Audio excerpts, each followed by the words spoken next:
Okay, members of council, we're going to go right into the city council meeting for this evening. I'd like to again welcome our student mayor, Sarah Anish, representing Steele Street Public Elementary School, for joining us for tonight's council meeting. You've been here with our general committee for the last few hours, and so this is the second portion at our council meeting tonight. Repeat what I said before, folks, like I am not in the best of shape. I have the worst man cold in the world. Have you seen that movie Grumpy Old Men? That's where I'm at right now. So I've had it all. Okay, I've got Advil going. I've got Dayquil. I got Halls. All I need is some Fisherman's Friends, and I'm ready to stay up all night. Sarah, again, thanks for joining us. We're going to go to the confirmation of the minutes from December the 3rd. Are there any corrections? Seeing none, the minutes are adopted as printed and circulated. We have two deputations left this evening, and there were four. There were five. There's going to be two. One is an emergency deputation request from Michael Spears. So in order for that to be allowed to happen, we have to have a vote because the deadline was missed.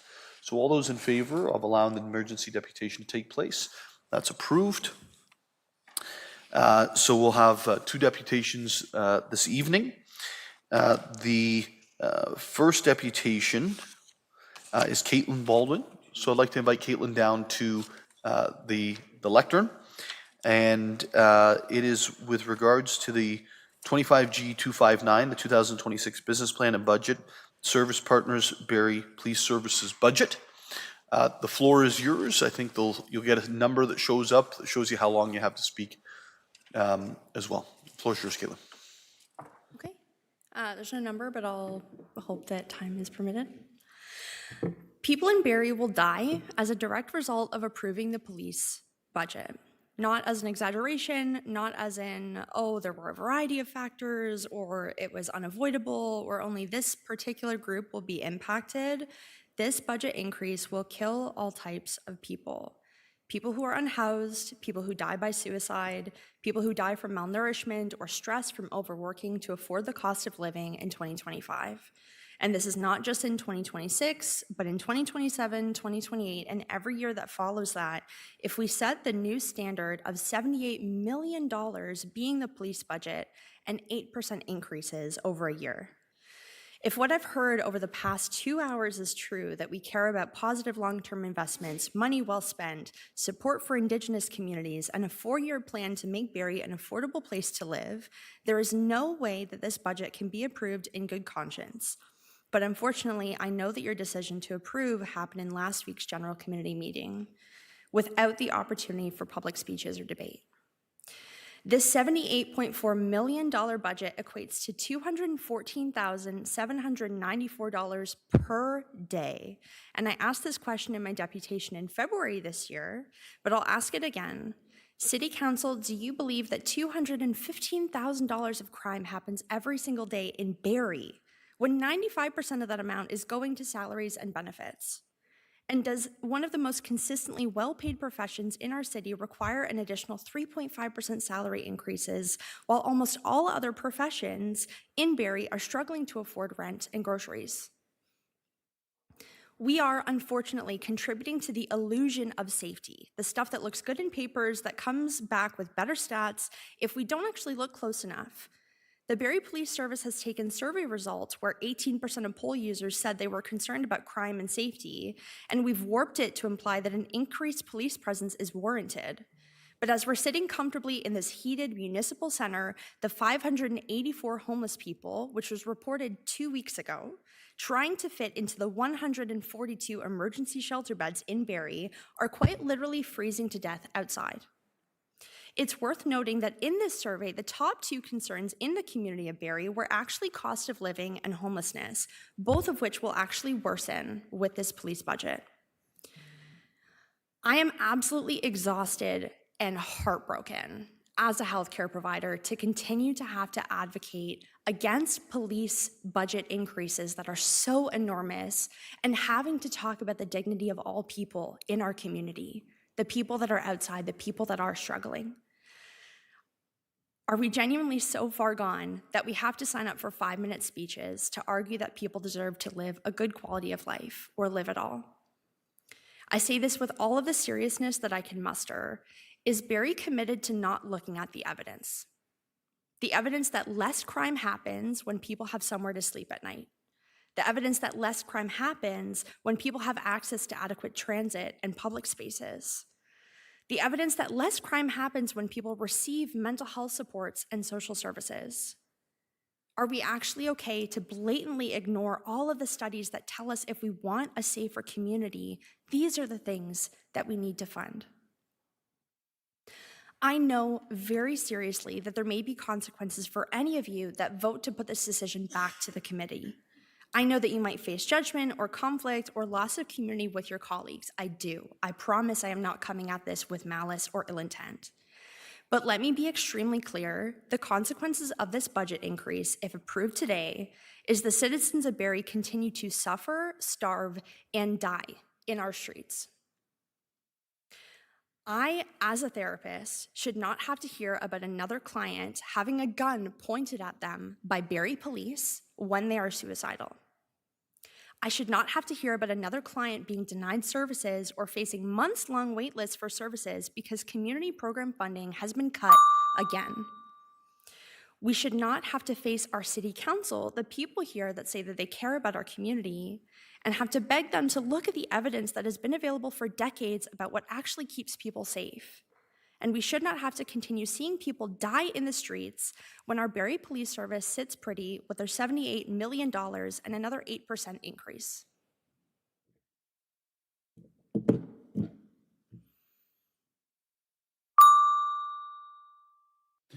Thank you for your deputation. Any questions for the deputant? I have a couple because I just want to make sure that the facts are the facts. Do you believe that there's been a cut to community social service funding? Sorry, your microphone needs to be on 1 second here. There have, by way of knowing that certain programs at Gilbert Center have been cut. I know that there have been staffing changes, and maybe not necessarily an overall budget cut, but staffing changes and reduction at Busby Center, among a few other grassroots organizations. Okay, are you aware that Premier Ford increased the homelessness prevention funding inside of our municipality by 86% in 2023? From my understanding, and at least from the city council meetings that I've attended this year, a large percentage of that funding was to go towards encampment supports. No, that's actually a second set of funding that the Premier announced with us when we were down in Toronto for shelter cleanup funding, but also, encampment cleanup funding, but also additional shelter beds. I think it's in the neighborhood of $6 million increase on that. And then on top of that, there's also the heart hubs that have been approved. And I think that's somewhere around $8 million a year. There has been literally over a doubling in the amount of dollars that we're putting into social services. So there should be. But I don't want to let it hang out there that there's been a cut in overall funding for social services, albeit the county reprioritizes where those dollars don't and do go. I think if you look specifically at the number of available shelter beds in emergency shelter last year to this year, it has reduced, and that's confirmed by the funding on the homeless hub website that I can link and share with anyone at this meeting. Yeah, and I'm gonna not get into the back and forth, but I think what you'll see is that there's, sorry, I'm struggling, 40 beds that are coming on Tiffin, as well as the Heart Hub beds opening up. And so I think you'll see that there is a major increase in the number of beds year over year. The other piece is, are you aware of the changes that council's approved for supporting affordable housing in Barrie? Not in terms of dollars and cents, no. I do know, though, that affordable housing, as it's been defined in Barrie, is not necessarily housing that is affordable to all people. And there's a big difference between rent geared to income versus affordable. On that, we approved $80 million to be spent next year alone on more affordable housing.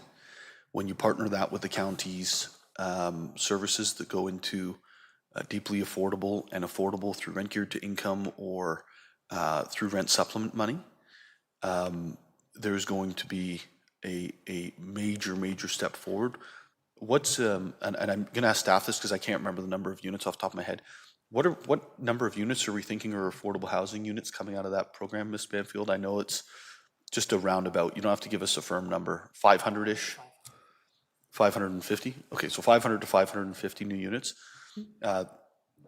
There hasn't been a time where we've come 10% of that along the way. One thing I'm going to ask you to follow up on is transit. Like you mentioned transit there. If you can send an email in identifying what the issues with transit aren't so that we can take them into consideration inside of our transit department, I think that would be a big help. And the other thing is, this is the time for the speeches and for the public to speak.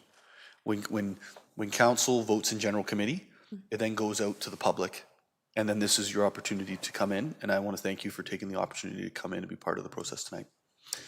We're going to go and call the second speaker down to the podium, and that's Mr. Spears. Mr. Spears, the same 5 minutes, and the floor is yours when you're ready. Okay, thank you. Good evening, everyone. I'm here once again, I think for the fifth or sixth time, to strongly express my opposition to any increase to funding of the Barrie Police Service. For more than a decade, police spending in Barrie has climbed steadily, yet our city faces deepening crises in housing, mental health, addiction, and community safety. These are not issues policing can solve. In fact, relying on police to manage them has been ineffective, incredibly expensive, and actively harmful. I know many of you understand this, which makes this council's unwillingness to change course even more frustrating. Across Canada, research by organizations such as the Canadian Centre for Policy Alternatives and Simon Fraser University confirm what many of us already know. Investments in housing, mental health supports, supervised consumption sites, youth programs, and poverty reduction deliver far better returns on public safety than adding more officers or more patrol cars. I think Chief Johnson actually agrees with me on that from our conversations. But here's where we disagree. Every dollar we pour into policing is a dollar not invested in the root causes of harm and crime. Hiring and equipping a single officer costs well into the six figures annually. With inflation, stagnant municipal revenues, and growing community needs, these investments must not be justified by anecdotes, fear, or habit. Why then are we spending tens of millions of dollars on enforcement rather than on prevention? As I've said before, policing was never created to serve and protect the public. Its historical purpose was to protect the ruling class and their property. That legacy persists today. Policing does not uplift marginalized communities, it controls them. And as policing budgets grow, the people most impacted by poverty, homelessness, and inequality bear the brunt of that control. This pattern extends well beyond Barrie. Canadian cities from coast to coast are wrestling with the same question. What actually keeps people safe? Well, the research on that is clear. Non-policing interventions, such as housing, mental health support, and others, have a significantly greater long-term impact on safety and well-being than expanding police forces. And meanwhile, officers themselves acknowledge that they are responding to calls they are not trained for. Mental health crises, wellness checks, poverty-related incidents, and substance use situations where care, not coercion, is required. These aren't policing failures, they're failures of social policy. Giving police more money doesn't solve them. Giving community support does. Your duty under the Police Services Act is not only to ensure adequate and effective policing, but also to ensure that public funds reflect the real needs and priorities of Barrie residents. The overwhelming body of evidence shows that increasing the police budget does not make our communities safer. and in many cases undermines the long-term well-being of the very people policing claims to protect. So instead of expanding the police budget, Barrie could invest in what works. So these are things like expanded civilian-led mental health crisis response teams, more social housing and rent geared to income housing, local harm reduction initiatives, food security, and children's and youth programming. Now, these are just to name a few. These investments reduce reliance on police while addressing the actual causes of harm. They're cost-effective, evidence-based, and proven to work.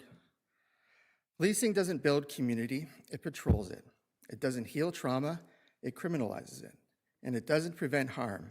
It shows up after the harm has already occurred, often making things worse. Increasing policing funding next year will be fiscally irresponsible, strategically misguided, and disconnected from the material reality before us. Real safety comes from meeting people's needs, not expanding enforcement. We need to invest in people, not policing. Prevention, not reaction, and care, not control. It's easy to simply do what's been done every year. It's easy to rubber stamp the approval of this police budget. But I expect more from our elected representatives, and I believe that most people in this city do too. Thank you. Thank you, Mr. Spears, for your presentation this evening, your deputation. Are there any questions for Mr. Spears? Oh, still got 30 seconds. There's no questions. Thank you, Mr. Spears. Appreciate your coming out again this evening.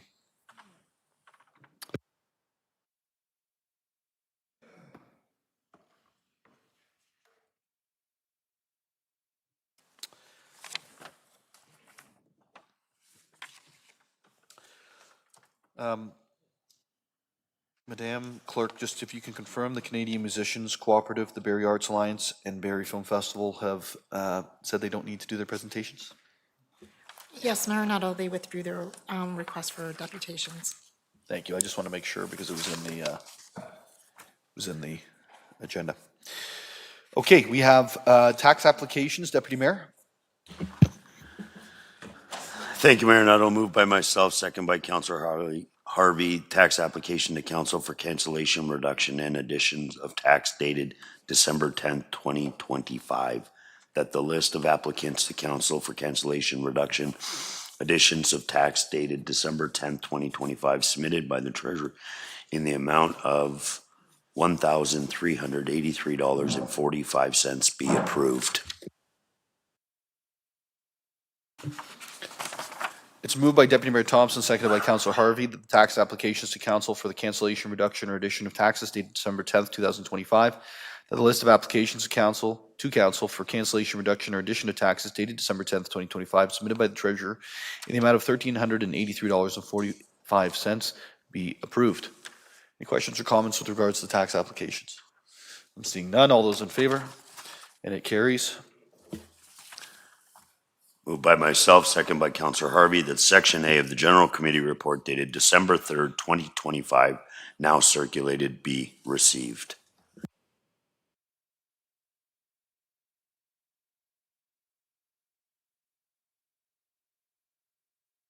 Well, it's not you, it's me. It's not you, it's me. Famous words. We breaking up. I wouldn't break up with you on television. It's moved by Deputy Mayor Thompson, seconded by Councillor Harvey, that Section A of the General Committee Report dated December 3rd, 2025, now circulated, be received. This is 25G257. Motion 25G254, refer to General Committee dated November 26, 2025. Memorandum, County of Simcoe budget. Yes. Thank you. Through you, Mayor Nuttall. This will be one of three. I'll be declaring pecuniary conflict of interest, so I'll be abstaining from the vote. Madam Clerk, can you just... Yes, it's been confirmed. I don't even have to finish the sentence. That's fantastic. Okay. On the county presentation from number 26, or the memorandum, sorry, are there any questions or comments from members of council? I'm seeing none. All those in favor? And it carries. Thank you, Deputy Mayor. Moved by myself, second by Councillor Harvey, that Section B of the General Committee Report dated December 3rd, 2025, now circulated, be received. It's moved by Deputy Mayor Thompson, seconded by Councillor Harvey, that Section B of the General Committee Report dated December 3rd, 2025, now circulated, be received. This is 25G258, the report of the Finance and Responsible Governance Committee dated November 26, 2025. Are there any questions or comments from members of council? I'm seeing none. All those in favor? And it carries. Deputy Mayor. Moved by myself, second by Councillor Harvey. That's Section C of the General Committee Report dated December 3rd, 2025, now circulated, be approved. It's moved by Deputy Mayor Thompson, seconded by Councillor Harvey, the Section C of the General Committee Report dated December the 3rd, 2025, now circulated, be approved. This is 25G259, the 2026 Business Plan and Budget for the Service Partners.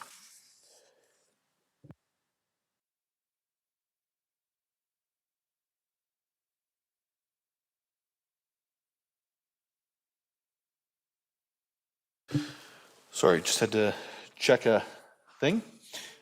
So with regards to the 2026 business plan and budget, not including the County of Simcoe, are there any questions of or comments from members of council this evening? Okay, I'm seeing none. All those in favor? And it carries. Moved by myself, second by Councillor Harvey, that Section D of the General Committee Report dated December 3rd, 2025, now circulated, be approved. Through you. Oh, do I have to wait? Sorry. Thank you. It's moved by Deputy Mayor Thompson, seconded by Councillor Harvey. The Section D of the General Committee Report dated December 3rd, 2025, now circulated, be adopted or approved.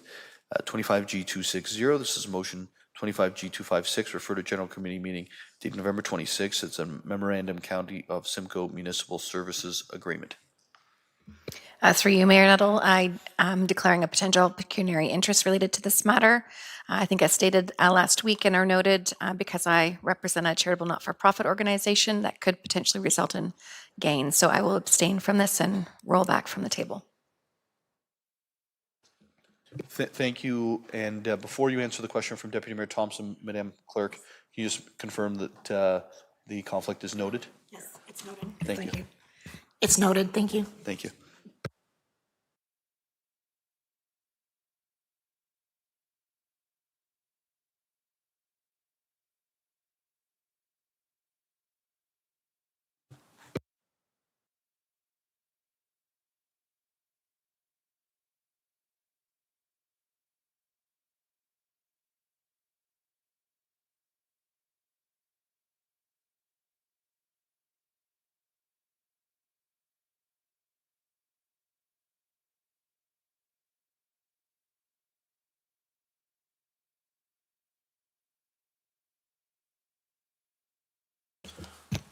Sorry, Mayor Nuttall, I have an amendment.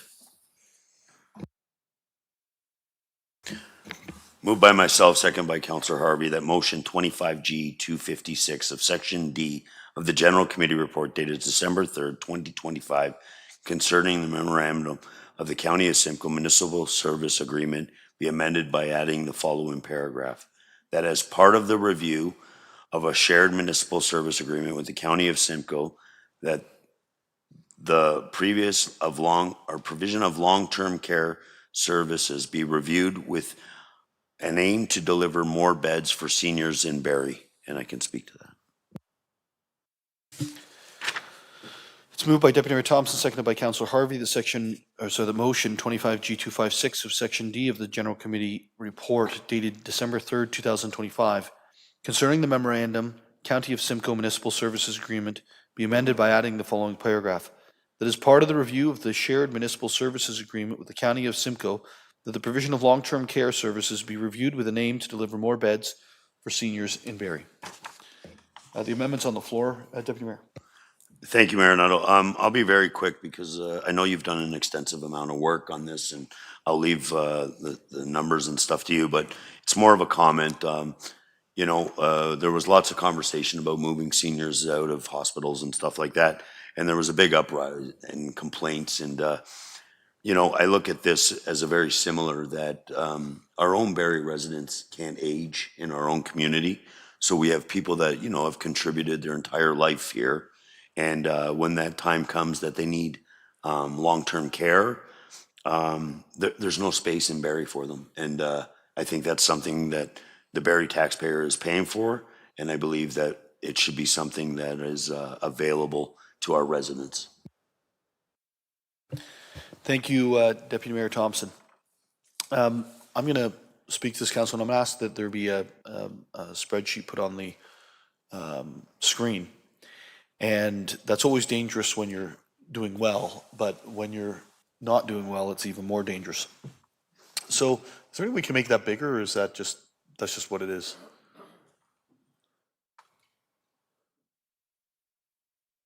It might just be what it is. Okay.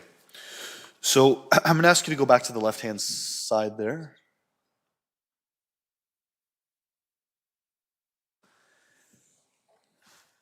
We're just missing a column on the left.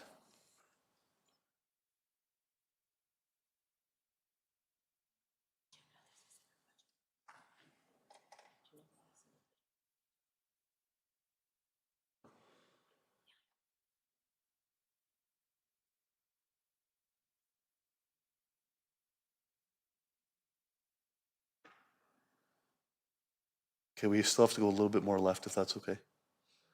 All right. So members of council, I gave the better part of a rant last week, or maybe it was the week before, whenever we were dealing with this. It was last week. And outlined my concerns with the partnership that we have with the County of Simcoe right now. And, you know, over this week, both staff and myself have spent a considerable amount of time trying to figure out what our agreements look like or don't. Council, when you were elected in 2023, we, as part of the budget, I believe it was 2023, we asked for a value for service audit on the services provided by the county. One of those services that came back in 2024 as needing more work, i.e. we weren't necessarily getting the value that we were putting in terms of dollars into it, was children's services. And to the credit of the county, okay, they have, I believe it's $1.7 million, I'm getting nods, that's been reduced by the county and a charge to us. That is not a reduction in service to any of the communities. That is a reduction in the amount that we're paying, okay? So in case anyone says there's a service cut, that's not what it is. It's actually more funding coming and a better approach with the new proposed services agreement. So that's going to reduce our overall budget by that $1.7 million. The second area was long-term care. And, you know, Deputy Mayor Thompson's dead on. Like, why is it the only way that you can age in this community is if you have the means to go into a private facility? But if you're out in the county, you get to age in your community. So I broke down based on the, and Ms. James Reed, can you just confirm, this is the information in terms of the number of residents and the years, those are provided by the county. Yes, Mayor Noddle. I went through today, all of their 4 facilities, showed you the number of beds they have in each facility in the given years. Turns out they were all done prior. They register online that they have a total of 541. I counted 537 off their website. To source the information, it literally comes from their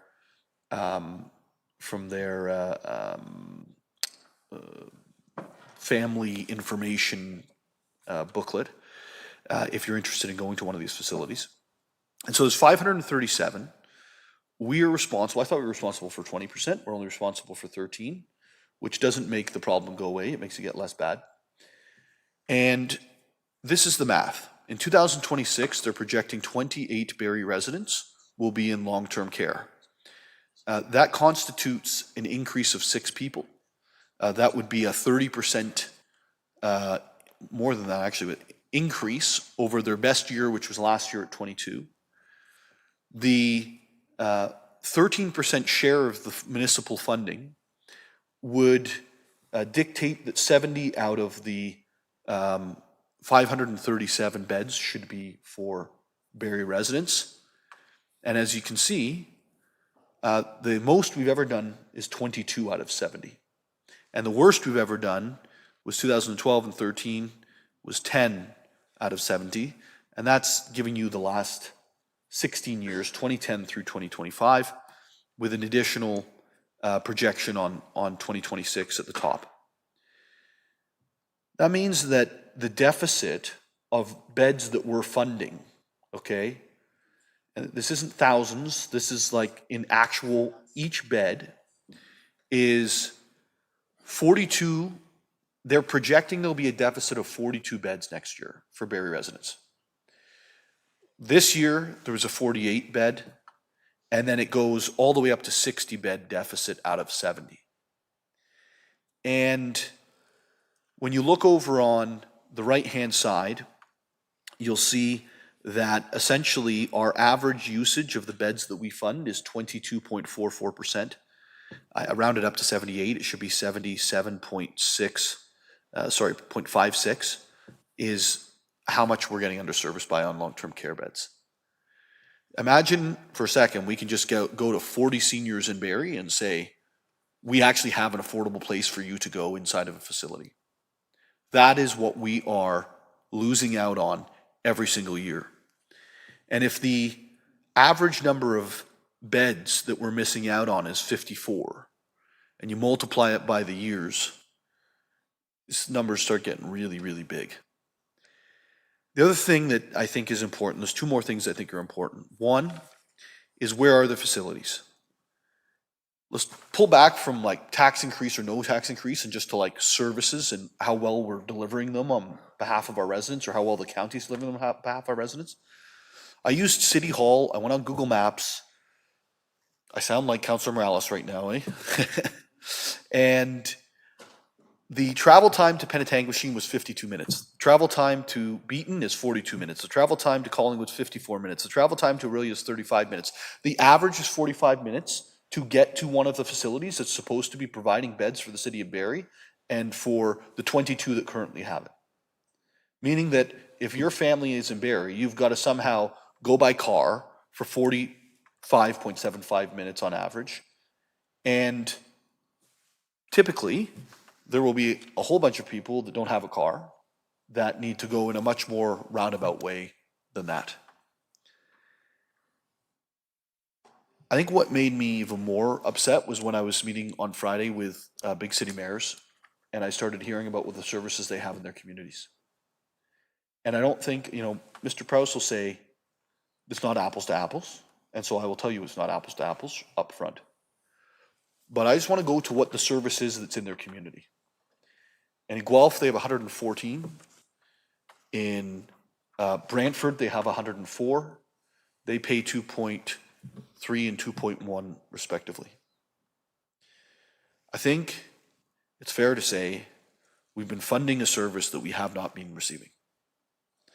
And leave my frustration about how hard it is to get the information behind, leave all the politics behind, leave all of the speeches behind, leave the relationship that's rocky at best with the county behind. There are an average 54 people that should have been getting help in this city every year that have not. And that's got to change. And we talked about it. No one ever did the work. No one went in and really dug into the data over the last 20 years, as you can see, because it would have been horrifying had they, right? So now we have it. I believe this to be fully true. The 13% was provided to my office, I think, through the county of Simcoe as well. Through your worship, we use the proposed budget. The proposed budget, okay, perfect. So that's all going to be accurate. And here we are, we need to go a different direction. The different direction can be taken by the county of Simcoe and they can start providing beds inside the City of Barrie, and they can start providing the necessary number of beds inside the City of Barrie. Or we can make a decision to go off on our own. I think we probably, if I'm listening to our advisors, i.e. our public servants, their preference is to give the county another shot inside of this services agreement to come up with a plan that actually serves the residents of Barrie, the most vulnerable citizens, those without money and who are typically elderly, right? And so this amendment is going to put staff in that direction, but my expectation to our public service is I want to know by June 1st what the plan is. And if we don't have a plan by June 1st, we'll come up with our own plan, which is to deliver long-term care for seniors here in the City of Barrie, not in Collingwood, not in Beaton, not in Penetanguishene, and not in Orillia, right? Right here in the City of Barrie. I want to throw one other thought to you because this is just gobsmacking for me, okay? I wonder how many of the other municipalities, the 16-member municipalities in the City of Orillia, what's the City of Orillia, 40,000 people, something like that? A little less, 35? I wonder if we asked, because I didn't ask this, I should have asked this, but I didn't. I wonder if we ask, how many people do each of them have in long-term care beds inside of Simcoe County? How many municipalities of 10,000 people would have more than the City of Barrie at 170? I almost don't want to know. Right? It's wrong. So I'll leave it there. I think, I'm trying to temper my approach to this. I'll be told by Michael and Rebecca tomorrow whether I did or didn't. But it's not a smile, so I'm thinking I'm getting an answer now. But I'm trying to temper my approach to this because my gut reaction is, the best predictor of future behavior is past behavior. And the past behavior is not being great on long-term care. So I'll leave it there. Is there anyone else who wants to speak on this subject before we call the vote? None? Okay. Oh, yeah, Councilor Corser. Yeah. I just wanted to ask through you to staff, would June 1st be a reasonable timeline to get the information that is needed to come back to council? Through you, Mayor Nuttall, to Councillor Corser. Yes, I think that's reasonable. Since the county presented at Finance Committee, we've already had several conversations, and we do have a meeting set up for next week, so we are working hard to move this forward, as well as the court services cost. Yes, I'd like to thank staff for their hard work on this, because I know it's a lot of, on top of budget, all the rest of it. Thank you. Yep, that's my question I had. Thank you, Councilor Corser. Any other questions? Seeing none, all those in favor? It carries. The amendment is what's carried. Are there any other amendments or questions? Nope. Any other comments? Nope. So we're going to go to the main motion as amended, which is section D. All those in favor? It carries. Deputy Mayor. Moved by myself, second by Councillor Harvey, that section E of the General Committee report dated December 3rd, 2025, now circulated, be approved. It's moved by Deputy Mayor Thompson, seconded by Councillor Harvey, that section E of the General Committee report dated December 3rd, 2025, now circulated, be approved. 25G261, 2026 Business Plan and Budget, Service Partner, County of Simcoe. Are there any questions? Over to you, Councillor. Thank you. Again, on this item, Mayor Nuttall, I have a potential pecuniary interest in the matter. As the CEO of the Alzheimer's Society of Simcoe County as a service provider, I have a relationship with the County of Simcoe. I will not vote on the matter or discuss it, and I'll roll my chair back from the table. Madam Clerk. Yes, it's been noted. Thank you, Madam Clerk. I believe there's an amendment, and over to Councillor Harvey. Yeah, thank you, Mayor Nuttall. Have an amendment moved by myself, seconded by Councillor Nixon, that motion 25G261 of Section E of the General Committee report dated December 3rd, 2025, concerning the 2026 Business Plan and Budget, Service Partner, County of Simcoe, be amended by the following paragraph, or by adding the following paragraph, that the County of Simcoe be requested to consider providing annual funding to the Barrie Food Bank in the amount of $106,000. It's moved by Councillor Harvey and seconded by Councillor Nixon that motion 25G261 of Section E of the General Committee Report dated December 3rd, 2025 concerning the 2026 Business Plan and Budget, Service Partner County of Simcoe be amended by adding the following paragraph, and that the County of Simcoe be requested to consider providing annual funding to the Barrie Food Bank in the amount of $106,000. The floor is yours. Great. Thank you, Mayor Nuttall. I guess tonight has a common theme to it. So about a month ago, I took a tour of the food bank and sat with the CEO for a while and started asking some questions, not only about operations, how many volunteers, met a few great volunteers while I was there, but also too about how they were funded. And I was shocked when I learned that the county only provides them with an annual funding, most recently, of $12,002.99 for the year. Their rent alone at that facility is basically close to the $106,000. It was like $104,000, I think it worked out to. I was flabbergasted, especially when I went online and started looking to see what do other municipalities that are not in the same situation like us, where you're tied to the county or a region. And the one that I was able to find the easiest information on was the City of Toronto, who controls all of their own social services. And they provide annual funding to 5 food banks, 4 of them at $150,000 and 1 of them at $125,000.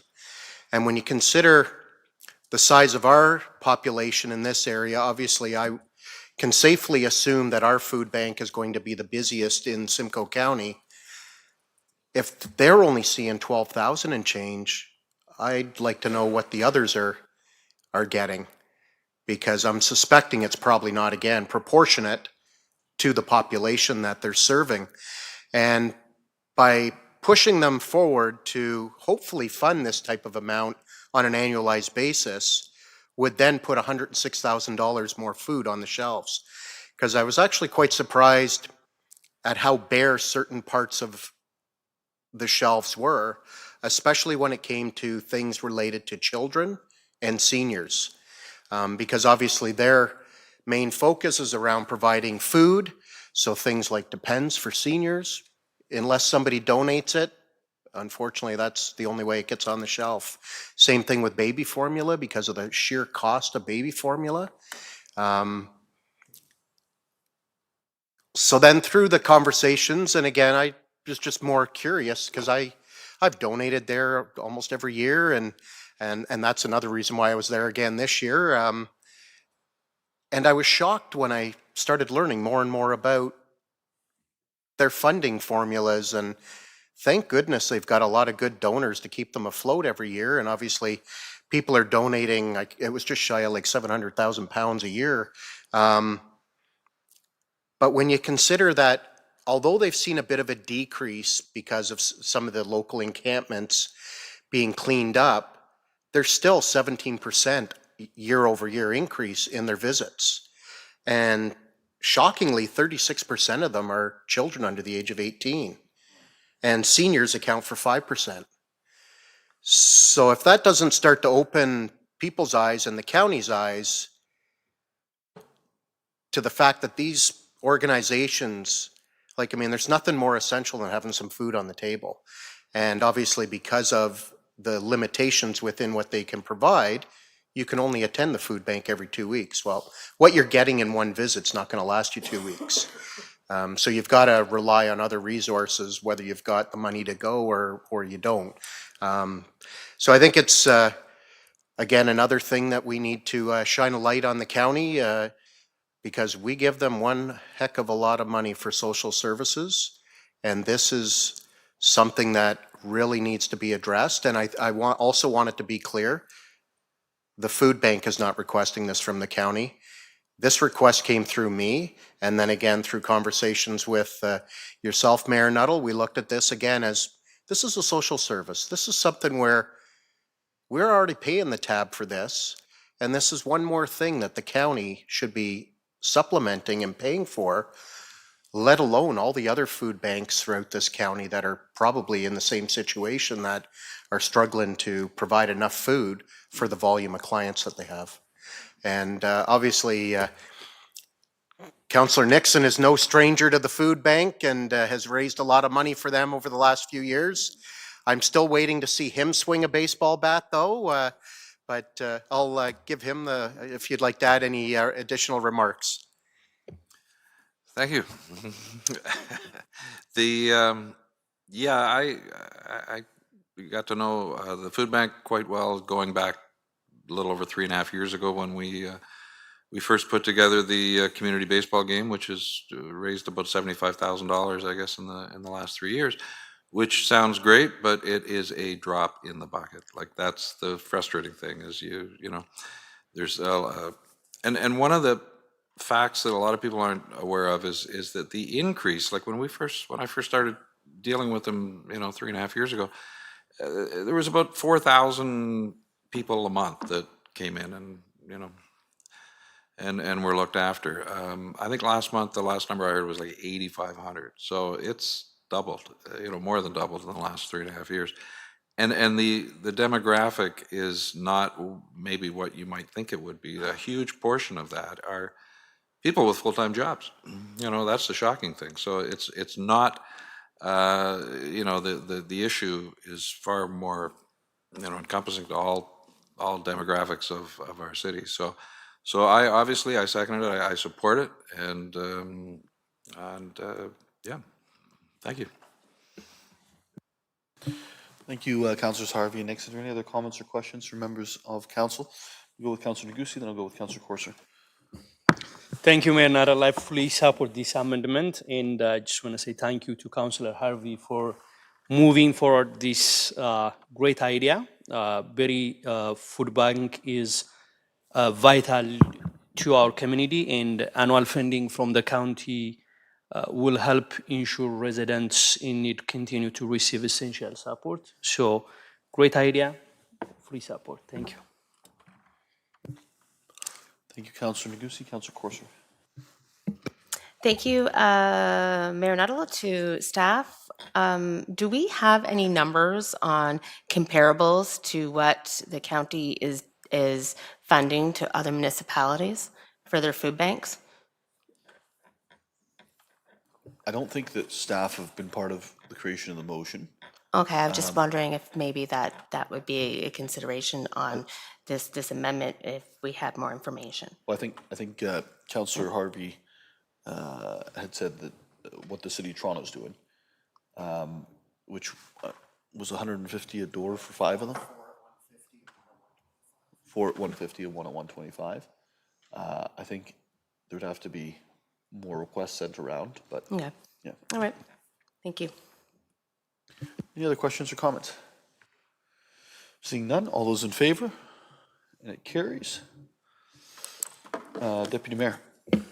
Thank you, Mayor Nuttall. I have another amendment, moved by myself, second by Councillor Harvey, that motion 25G 261, Section E of the General Committee Report dated December 3rd, 2025, concerning the 2026 Business Plan and Budget Service Partners, County of Simcoe, be amended by adding the following paragraph: that the County of Simcoe 2026 operating budget be reduced by $1,671,000 to reflect the updated information provided by the county pertaining to child services, and that the County of Simcoe 2026 budget be further reduced by lowering the contribution to the County of Simcoe Capital Reserve by $980,000.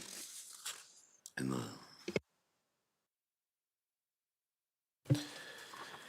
It's moved by Deputy Mayor Thompson, seconded by Councillor Harvey, the motion 25G 261 of Section E of the General Committee Report dated December 3rd, 2025, concerning 2026 Business Plan and Budget Service Partner, County of Simcoe, be amended by adding the following paragraph: that the County of Simcoe's 2026 operating budget be reduced by $1.671 million to reflect the updated information provided by the county pertaining to children's services.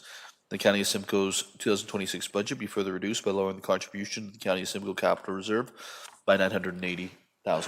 Deputy Mayor. Thank you, Mayor Nuttall. Some of it's basically housekeeping and the other is just a reduction.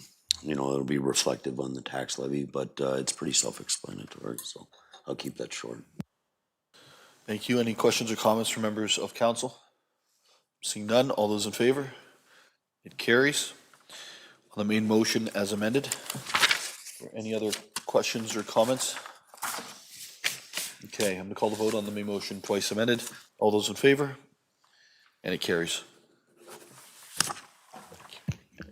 Moved by myself, second by Councillor Harvey, that Section F of the General Committee Report dated December 3rd, 2025, now circulated, be approved.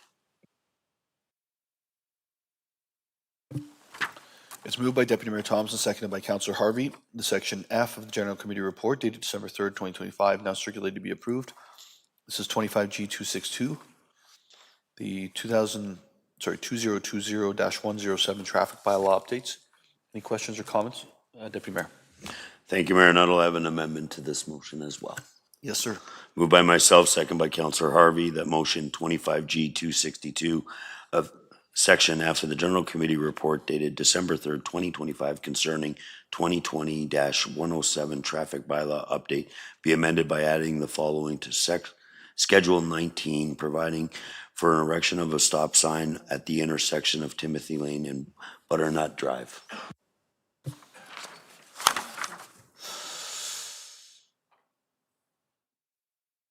I don't think you signed this.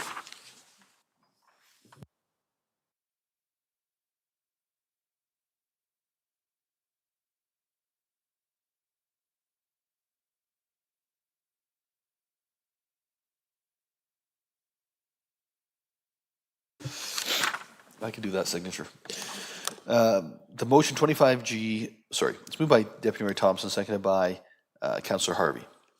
The motion 25G262 of Section F of the General Committee Report dated December 3rd, 2025 concerning 2020-107 traffic bylaw updates be amended by adding the following Schedule 19, providing for the erection of stop signs at the intersection of Timothy Lane and Butternut Drive, northbound, southbound on Butternut Drive, and westbound and eastbound on Timothy Lane.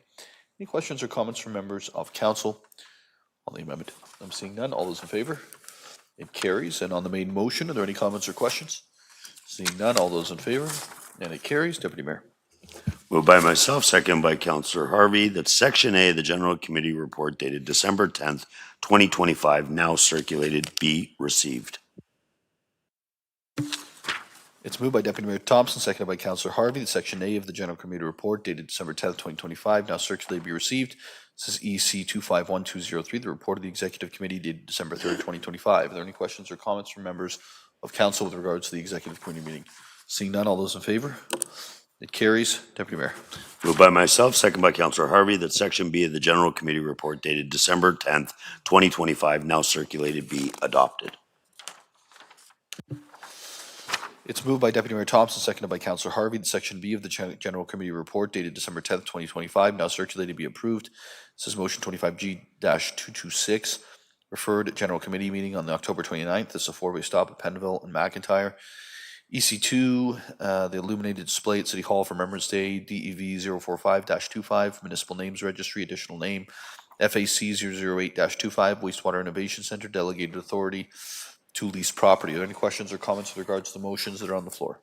Seeing none, all those in favor? It carries. Deputy Mayor. Moved by myself, second by Councillor Harvey, that Section C of the General Committee Report dated December 10th, 2025, now circulated, be approved.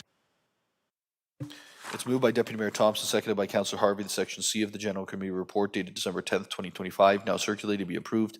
This is CAM 003-25, Barrie Collingwood Railway Update and Opportunities. Any questions or comments from members of council? I'm seeing none. All those in favor? It carries. Deputy Mayor. Moved by myself, second by Councillor Harvey, that Section D of the General Committee Report dated December 10th, 2025, now circulated, be approved. It's moved by Deputy Mayor Thompson, seconded by Councillor Harvey, that Section D of the General Committee Report dated December 10th, 2025, now circulated, be approved. DEV 046-25, review of the left turn movement at Ann Street North at Sunnydale Road, Ward 4. Any questions or concerns from members of council? Seeing none, all those in favor? It carries. Deputy Mayor. Moved by myself, second by Councillor Harvey, that Section E of the General Committee Report dated December 10th, 2025, now circulated, be approved. It's moved by Deputy Mayor Thompson, seconded by Councillor Harvey, that Section E of the General Committee Report dated December 10th, 2025, now circulated, be approved. This is DEV 047-25, no parking anytime, Golden Meadow Road between Taylor Drive and Crimson Ridge Road. I believe it's been referred back to staff. Any other questions or comments with regards to this motion? I'm seeing none. All those in favor? It carries. Deputy Mayor. Moved by myself, second by Councillor Harvey, that Section F of the General Committee Report dated December 10th, 2025, now circulated, be approved. It's moved by Deputy Mayor Thompson, seconded by Councillor Harvey, that Section F of the General Committee Report dated December 10th, 2025, now circulated, be approved. FAC 007-25, this is the Barrie Performing Arts Centre Design Development Advancement. Any questions or concerns from members of council? Seeing none, I'm going to ask for a recorded vote. Madam Clerk. Thank you, Mayor Nettle. I'm going to start with Councillor Riepma. Yes. Councillor Nixon. Yes. Councillor Kungle. Yes. Councillor Corser. Yes. Deputy Mayor Thompson. Yes. Councillor Nagusi. Yes. Councillor Harvey. Yes. Councillor Harris. Yes. Councillor Morales. Yes. Councillor Hamilton. Yes. And Mayor Nettle. Yes. Vote carries. Thank you.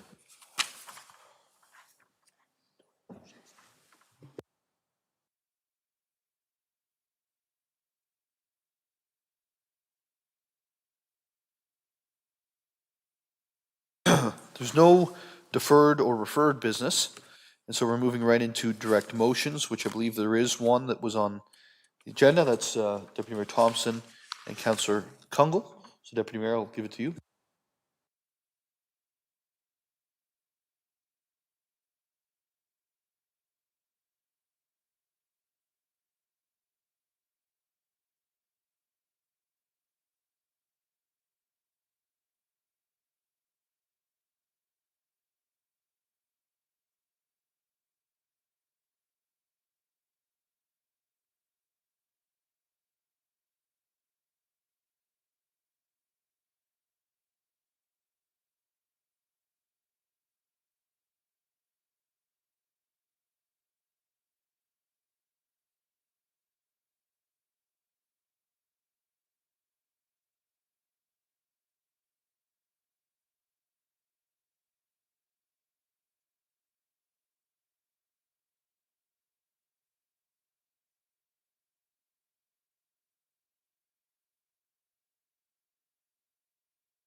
I've got a direct motion moved by myself, seconded by Councillor Corser, that staff in the Human Resource Department undertake the required process and work with OMERS to eliminate the need for the mayor to participate in OMERS pension plan. And if the mayor's participation in the OMERS pension plan is ended, that the corporation provide options for alternate contribution plans that maintain the mayor's overall compensation, including an employer contribution of 12% to the mayor's base annual remuneration, equivalent with that of the employer contribution would have been under OMERS, and resulting in no change to the mayor's total compensation.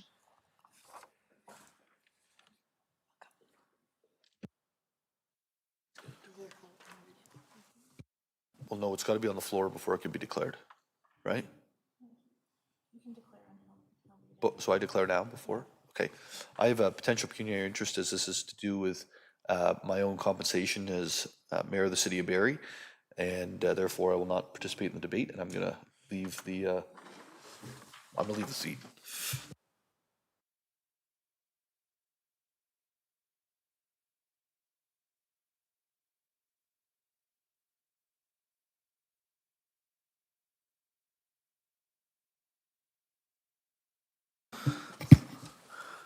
Madam Clerk, has the mayor's pecuniary interest been recorded? Yes, it has, Deputy Mayor Thompson. Councillor Kungle, do you care to speak to this? I can if there's specific questions. I think it's really just looking at that option and then giving permission to staff to take direction through the Human Resources Department and reconcile that without a deficit to the current mayor's position. Perfect. Any questions from members of council? Councillor Corser? Now that I seconded it, yes, I just, because it's a motion without notice, that I would like just some clarification for maybe people at home, what this is aiming to do, because it might not be clear to everybody. So if I may, through you, Deputy Mayor, to Mr. Prowse. Just before I go to CAO Pros, so it's just a direct motion. This was printed on the agenda. Oh, my Just, apologies. Yeah, just to Okay. keep it clear. Yep, thanks about CAO that. Pros? Through you, Acting Mayor Thompson, to Councillor Corser. Councillor Corser, I believe it was the last term of council, a direction was given that the mayor be included in the OMERS pension plan. I believe it was recommendation of a council compensation review committee. While it was well intended, the reality is the OMERS plan is built for long-term employees, municipal employees. It really isn't well suited for what is typically a shorter term for elected officials. And I think Mayor Nuttall has discovered that after 3 years in office. So the request was for flexibility. And HR is looking for some direction to be able to provide options. It's not to increase the mayor's compensation. It is simply to provide flexibility on how that same council direction from last term is taken and actioned. So HR is asking for additional direction from council to provide other options. Again, the compensation is the same. There's no change to it. Thank you for the further clarification. Councillor Morales? Thank you, Acting Mayor Thompson. To staff, will there be a striking of the compensation review committee the next 7 months leading up to lame duck period in the election, just the way it was last term? Through you, Acting Mayor Thompson, to Councillor Morales. Councillor Morales, I think actually in the next few weeks, you'll be getting the clerk's either nodding or shaking her head, I'm not sure. I think it's in the next few weeks. I've seen a draft, I haven't seen the final version. So there will be a report for council early in the new year. CEO Prowse, I'm getting so sick and tired of staff working so fast to my questions. Thank you, Acting Mayor Thompson. Is there any other questions or comments? With that, I'll call the vote. All those in favor? Carries.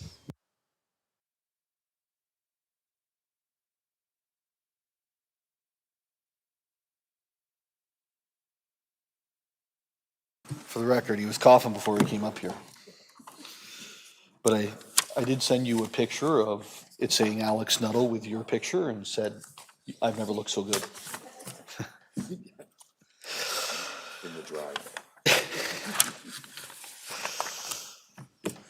Okay, we're going to go to 13.2, which is the motion without notice purchase diesel generator, and I believe the Deputy Mayor has that. Moved by myself, second by Councillor Harvey, pursuant to Section 7.1 of the Procedural Bylaw 2019-100, as amended, permission to be granted to introduce a motion without notice concerning the purchase of a diesel generator. It's moved by Deputy Mayor Thompson, seconded by Councillor Harvey, that pursuant to Section 7.1 of the Procedural Bylaw 2019-100, as amended, permission be granted to introduce a motion without notice concerning purchase of a diesel generator. It's not debatable. All those in favor? It carries. Deputy Mayor. Moved by myself, second by Councillor Harvey, motion without notice purchase diesel generator. That notwithstanding procurement bylaw 2024-275, as amended, staff be authorized to purchase the rental diesel generator currently used at the low flow pump station, the surface water treatment plant, to provide strategic flexibility for emergency preparedness following completion of that at cost of $960,000 to be funded from the surface water treatment monitoring capital account 1207-560200. And I can speak to that. It's moved by Deputy Mayor Thompson, seconded by Councillor Harvey. Motion without notice, purchase diesel generator. that notwithstanding the procurement bylaw 2024-275 as amended, staff be authorized to purchase the rental diesel generator currently in use at the low lift pumping station at the surface water treatment plant to provide strategic flexibility for emergency preparedness following completion at the cost of $960,000 to be funded from the surface water treatment minor capital account 1207-560200. I'm just going to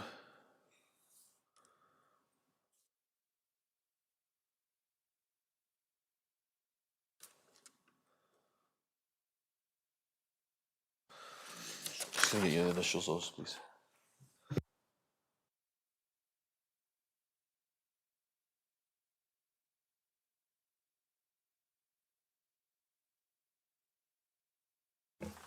Well, Councillor Harvey speaking.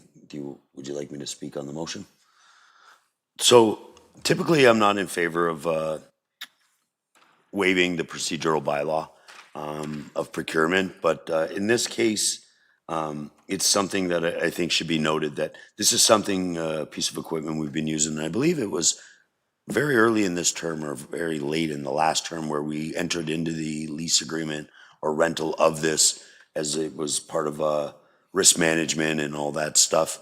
But I just want to say, and Mr. Prowse, please, I believe it was Sherry and her team, this actual agreement that we're entering into is probably saving the city between $100,000 and $150,000 on top of, like it's a big item, but it's very needed, but not very often are you able to lease or rent a machine and then negotiate the cost of that rental in the purchase price, which I think should be commended. And I did a little bit of research and speaking with staff as well, that there was some wiring and hoses and stuff that were included in the purchase. So that's why I felt very comfortable about moving this. So, kudos to staff and anything that we can save money and comfort in being prepared for something of, power failure or something at our surface water treatment plant. So thank you for that. Thank you, Deputy Mayor. Any questions or comments? I'm seeing none. All those in favor of the direct motion? It carries.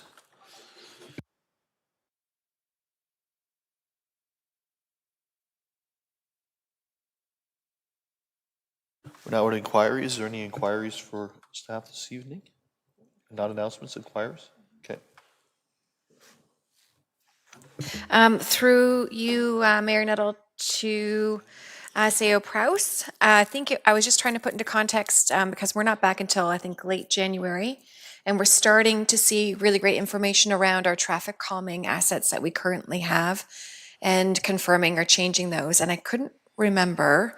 I believe in the mayor's budget, we added more funding for traffic calming. And through conversation, and that was per ward, I think, per councillor to enhance, 50,000, and that would be actualized in 2026. Is there a timeline on decisions for that? Should we want to have more certain types of infrastructure? Because I know there's a window of time between one, deciding location planning, installing, and then some of that infrastructure is down for the season until fall. So I didn't know if we would be engaged in 2026, but we wouldn't really be seeing any implementation until 2027. I think that's just to manage our expectations, because residents, at least my residents, know this is around the period of time they're really campaigning for certain pieces and want to know if we're getting additional pieces that they heard of in the budget. So I didn't know if you could just help clarify what we might expect as we're making decisions on locations of current assets. I'll defer to Ms. Banfield. Okay, thank you. Through you, Mayor Nuttall, to Councillor Kungl. So the way I'm describing 2026 is you're going to get the kind of normal seasonal traffic calming that we typically work with all council, all wards, in the kind of winter, so that in the spring, and those would be things that you see the seasonal traffic cushions, you see the radar boards, you sometimes planters, bollards, those types of things. So the suggestion is continue, because those are all assets we already have, right? We have them, we can put them out each and every year. But because we have in 2026 some additional funds, the idea was to kind of have a bit broader of a plan, because it's not always, I don't think necessarily that we're going to be buying a whole bunch of more radar boards, or maybe we want to do more permanent solutions, maybe some different line painting, maybe some bump outs, like who knows? We're just kind of trying to take a look at it a little bit more comprehensively, because the dollar figure is a little bit more significant than what our annual traffic calming. So I'd suggest we go ahead with the normal kind of traffic calming that we always have done, the seasonal program, and then staff will very quickly in early 2026. And so some of them will be able to probably be realized in spring of 2026 or before kind of fall of 2026. Some may not be. It just really depends on the complexity of it. But it will be definitely something that staff will make sure that council is aware of what the plan is, if that makes sense. And just to follow up to that, do you want us to proactively start to identify what our kind of wish list is from other areas or hot spots that have kind of fallen outside the conversation of speed cushions because we have a capacity? So do you want us to have that ready and present anything through you, Ms. Banfield, to staff to kind of say, these are areas that are problematic, what would be the best solution, and then bring that into the consideration for my hypothetical $50,000? Through you, Mayor Nettle, to Councillor Kungle. So the data sharing is helpful. We certainly get a lot of data from Service Barrie. Staff alone have data, and then you as well. And again, there was a public survey not that long ago where different people, like the residents, were able to kind of do their hotspots. So we'll be able to kind of collate all of those lists, see where the biggest intersections lie, and the ability to use the dollars that we have that, while bigger than normal, are still going to be somewhat limited when you start looking at what you can do across the city. But I think probably the intersection of all of that. But we're always happy to hear feedback from all of you from what you get from your residents. Okay, thank you. Okay, Deputy Mayor Thompson. Mayor Nuttall, thank you. And this is more of a comment, not an inquiry to staff, just because you said you weren't feeling well and you were hoping that we'd move it along. And then I know this is going to trigger that 10 other people, but I just wanted to take the opportunity to wish our staff a very Merry Christmas and a Happy New Year, and for all the work they do, and for the Residents Award 5. So now I've started that. There's not another counselor that can't not do it. So Let his Merry Christmas. I hope you feel well. Let his Merry Christmas be struck from the record for doing any inquiries. Councilor Negussi. Thank you, Mayor Nuttall. I just want to give a big thank you to Mr. David Frare and his entire team. I got a lot of calls and emails about snow cleaning this past weekend, and Mr. Frare responded right away. Mr. Frare, I'm so sorry for reaching out on your weekend, but I really, really appreciate you and the whole team, and Ward 6 residents are very grateful. Thank you, sir.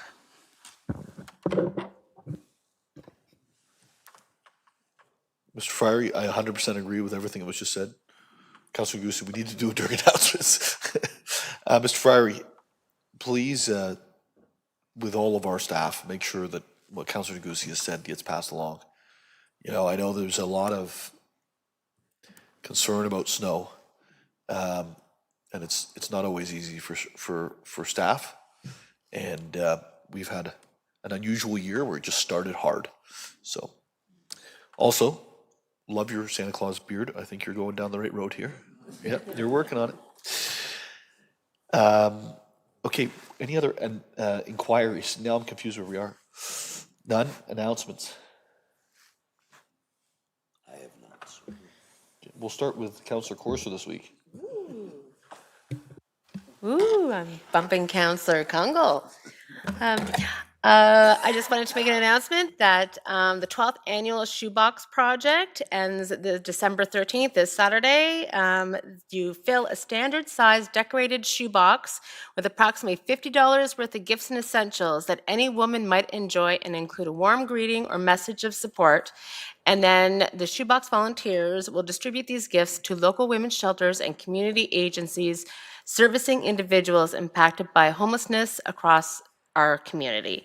And you can go to shoeboxproject.ca, and for locations, you look up Simcoe, and it will have a list of all the drop-off locations that are available until Saturday. I do this every year, and it is a great initiative, and I encourage residents to take a look at this. Thank you. Thank you, Councillor Courser. Councillor Kunkel. Thank you. Just two announcements. I think one on kind of the holidays and food bringing people together, but also access to food. So the health unit has issued some recent reports around food security and demand. I think echoes, some of the commentary we're hearing even on provincial news around food banks across the board. If people are able to support, I just wanted to make a note, $100,000 matching gift has been identified for the Barrie Food Bank. So if you're able to give whatever you're able to give, those charities and other pieces like that are where maybe we don't want to try and leave money on the table when we've got a matching donor. So I wanted just to raise that because I know there's a lot of great initiatives, and thank you to businesses that are creating that opportunity for people to have impactful giving. My last message is really just an invitation on behalf of the president of Legion 147 in Ward 3. The New Year's Levy is happening on Thursday, January the 1st. This is an annual event. The public are welcome, 1 to 5 p.m. And please join us in bidding farewell to 2025 and bringing in 2026 in friendship. Thank you, Councillor Kunkel. Appreciate it. Any other announcements around the table? I'm seeing none because they kept doing it during inquiries. The city's launching a community planning permit system for Allendale and downtown Barrie, a tool to help streamline development review, create certainty for applicants, and deliver housing faster in key areas of the city. For more information, you can visit buildingbarrie.ca/CPPS. Ring in 2026 at Meridian Place in downtown Barrie. Canadian rock legend Kim Mitchell will headline Barrie's New Year's Eve celebration with an evening packed with family fun from 5 to 9 p.m. For more information, you can visit barrie.ca/NYE. The City of Barrie is now accepting applications for the 2026 Arts and Culture Investment Program. Local not-for-profit arts and culture organizations are eligible. Deadline's January the 19th, and you can visit barrie.ca/ACIP. And we are through into the bylaws. Moved by myself, second by Councillor Harvey. Leave be granted to introduce the following bill, and this bill be read a first, second, and third time on this day and finally passed. Bill 122. Bill 122. It's moved by Deputy Mayor Thompson, seconded by Councillor Harvey, that leave be granted to introduce the following bill, and this bill be read a first, second, and third time this day and finally passed. Bill 122. Any questions or comments with regards to the bill? Seeing none, all those in favor? It carries. Moved by myself, second by Councillor Harvey.